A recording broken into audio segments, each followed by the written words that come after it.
Hey everybody, fIRsT Poke here. I'm going to be doing a quick video on my belt kit, and this is what you'll see me wearing in most of my videos. Yeah, it's been used for a good little bit. It's changed a good bit over time as I've learned stuff and used stuff, but we'll get into it. This is not my first belt. This is, I think, my third or fourth. But I'm currently using Arbor Arms stuff, or Arbor Arms salt belt, the thin one, because I like how much thinner it is. It gets stuff closer to my hips, so I'm not as wide going through stuff. Because like think about like what operations Marines are doing. Like, you're gonna be going through tight corridors. You could be doing house raids and shit, and you don't know the size of the doors. Like, if the house was built in the 50s or whatever, not that we're talking stateside stuff, but if it was built in like the 50s, everybody was smaller in the 50s, especially if you're in a foreign country. People were a lot smaller in the 50s in foreign countries than comparatively. Like, you go through with like a big ass belt, you're gonna be dangling your shit on both sides. You have to like even cant yourself going through some doorways, but shit like that, like considerations like that, hatches on ships, that shit's already small as fuck to get through without armor.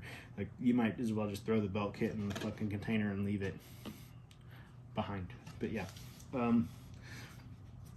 there's different stuff like you can get belt kit wise. I'm currently using Arbor Arms for both this inner and outer belt. I like it. It's not as stiff as I would like for an inner belt, but it's still really good adjustment wise. And it works. Like, if I tuck stuff, it has a lot of adjustment because I can tuck my shirt and everything. The sizing's super confusing, but once you get that stuff down, it's actually not that bad. So I have on here a little loop too to attach a buckle to for my rifle sling, because all this stuff kind of works together. It's green because of mixed lap. If you understand that reference, then you're also a crown eater.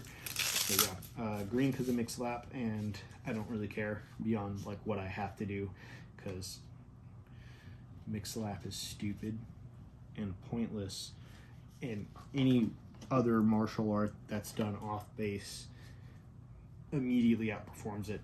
Sorry, but yeah, like the basic mixed lap stuff ain't worth it. But yeah, just regular. It's stiffening is these big like zip tie, like kind of cuff-esque zip ties that are just stupid thick. There's two of them on each side. Right here at the end. But just a green inner belt. Works great. But yeah, this goes inside my pants and it attaches both to my pants, holds my pants up, and it also, my pants have Velcro on the belt loops. So these shits, yeah. So getting into the belt, we'll start from front to back. I have an EmbyBlades. I'm sorry, dude. Like, we're friends, but I'm having a brain fart. I don't remember your name off the top, but hey, I'll put it in the comments, or I put it in the description, and yeah, they make cool stuff. This is a buckskin gunfighter blade. Not used it a whole lot, still fairly decent condition. I've put a little bit of sharpening on a nick that I did, but other than that, it's really solid. Dude's a homie. Buckskin gunfighter is also cool. If you don't follow the dude that I put in the description that makes the blades, or Buckskin Gunfighter, go ahead and hit them up, follow on Instagram, because they're cool people. But yeah, it's EmbyBlades, but that stands for something, so don't kill me, man. But yeah, so moving left, I have tan electrical tape, or brown electrical tape, sorry, whatever, on a knot-eye carabiner that's got extra tape tied onto it, and then a buckle for my sling to further buckle into. The reason I have tape on here is because you never know when you need to tape stuff up. It's really helpful to have. Plus, like, I have shit that flops around all the time, and other people's shit flops around all the time, so you can just quickly rip off a section, tape it to itself. It holds really well. And then I have a S-Tack magnet with an external magnet, and I do this for like working. This will hold like my bolt. If I'm having to work on my gun, I don't actually need a table or anything because I can just slap my bolt right here.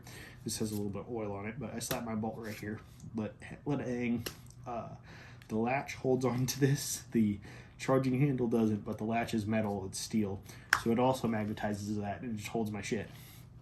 It also holds my multi-tool, that's great. Moving further back, I have just a pouch, and I have a adjustable shot cord band on it to keep it thinner to me, but it's just a pouch. It holds a bunch of different shit, but I need to throw like a grenade or flashbang or some shit like that, I can throw that in here. It also holds my second Glock mag and my rifle mags.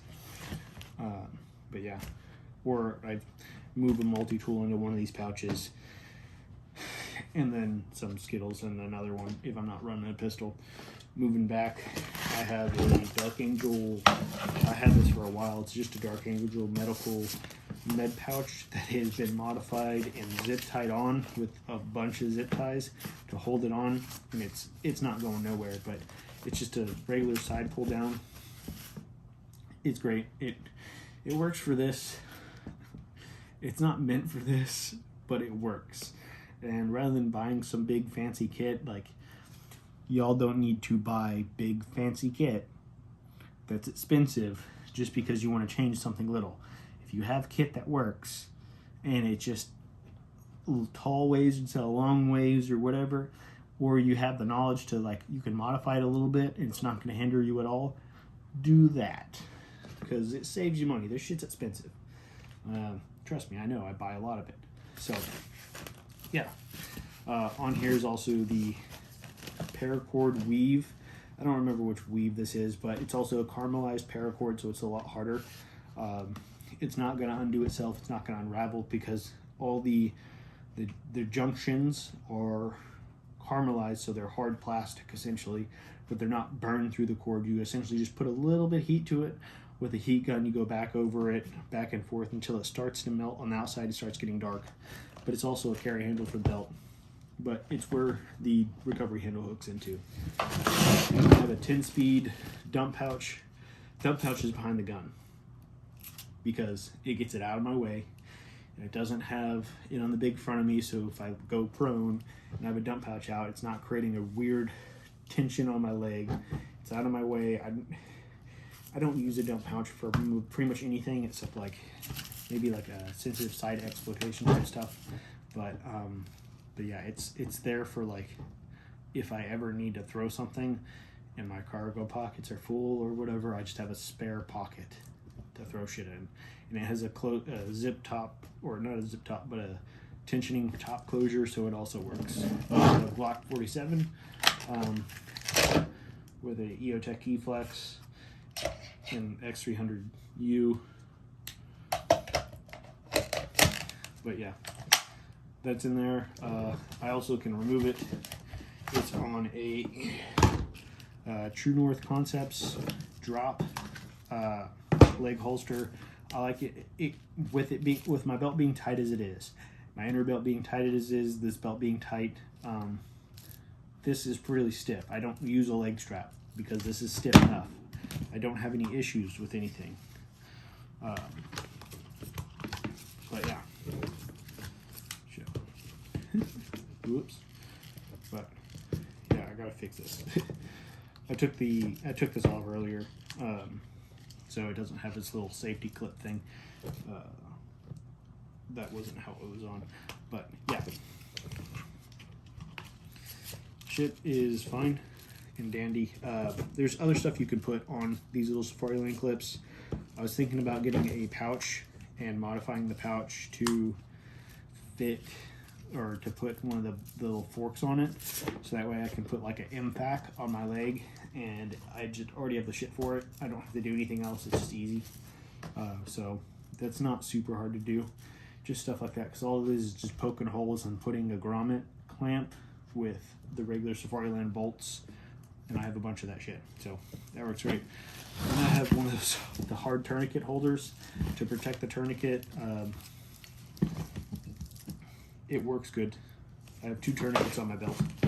I have 1 tourniquet on my armor, and 2 tourniquets on my armor, maybe? I don't remember. No, yeah, I have generic boo-boo stuff with another tourniquet. That's easily accessible. That's in the little tiny gray ghost gear backpack. So yeah, it's all just painted too. This is like generic tiger stripe. Yeah, it's got a ADF buckle on here, not an Austrian Alpine, but that worked great. This is taped up because it's black, and also because I live in Texas, and black Kydex doesn't do well in Texas. So yeah, this is normally what the holster that I would have on here, which this is a SIG P320. Yeah, P320C, so compact, the M18 variant with the X300U Lite or TLR1 or Surefire X300U. It's a 6360 RDS 75002. Nothing bad. It's been modified, run through the ringer. I've broken off the plunger that I've not broken the little stick thing off that goes into the barrel, but I've knocked it out. I bent the screw, so now it has 2 screws holding it in place, just for future reference. That was more or less shit falling on the top of the gun. It's been modified with OTD ALS lever enhanced thing, so it just makes me faster, and I have this replaced because I broke it too. So yeah, this was originally tan, not black, but this thing's been through a lot of shit, so it's retired. I don't own a SIG 320, so it's just kind of fucked up. But yeah, this is my belt kit. There are many like it, but this one's mine. Brah. I used to have like shit like this on it. Like this used to be on my belt kit, which this was replaced by the EmbyBlades. They used to do the same thing. This is a Benchmade, but this one's a lot thicker, has more utility to it, and it still kills people just fine. Before that, I had, not this one, but I had another K-bar on it, because this was the first belt kit knife that I had, and I like to keep my knife on my belt kit because I wear the belt kit the most. But this is an antique one that I got, just kind of show and tell right now, but this is an antique one. I got, the person actually blued after they like sharpened it. They blued the edge, so it was all black. So it's also oiled pouch, so pretty solid. It's been worn. It has some ding marks on it. It's got some wearing from the brass on the closure. It's got engraving on it. I don't want to show that, but it's got numbers on it, so presumably a social security number, and a name. So yeah, that's my belt kit. If you look at my previous like stories and stuff on Instagram, you'll see different iterations of belt kit and stuff from like Warrior Pose Society. I had that beforehand too, and then they issued like overbelt, but now I'm big on the 2-piece. So yeah, thanks for watching. If you have any questions, comments, concerns, go ahead, hit them down in the comments. If you have any like ideas or anything of that sort, or anything you want to see, also tell me down in the comments. But if you enjoyed what you see, or liked what you see, or want to see more of the content, go ahead and like and subscribe. If you disliked, tell me why in the comments, please. I'm trying to improve. I'm not trying to just stay the same. But yeah, thank you. Appreciate you watching, and y'all have a good evening, day, morning, whatever, afternoon.